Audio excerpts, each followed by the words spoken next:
Takut resign sebab banyak hutang. Makan minum anak lagi, sekolah anak, belanja mak ayah lagi. Macam mana berani nak resign kan? Siapa nak lifestyle macam Kak Miza? Tak payah kerja. Relax je duduk dekat rumah. Melancong sana sini, beli barang impian tapi duit saving makin banyak. Tengok video Kak Miza sampai habis supaya korang berjaya resign ketika masih muda. Percaya cakap Kak Miza resign masa muda ni sangat best.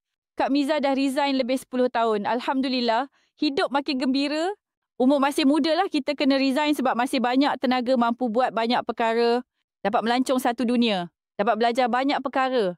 Muda-muda dapat menikmati hidup yang Allah dah bagi kat kita. Kalau korang serius nak ubah nasib macam Kak Miza, capai kekayaan and berhenti kerja pada usia masih muda, korang mesti cepat-cepat kaji bisnes yang Kak Miza buat ni.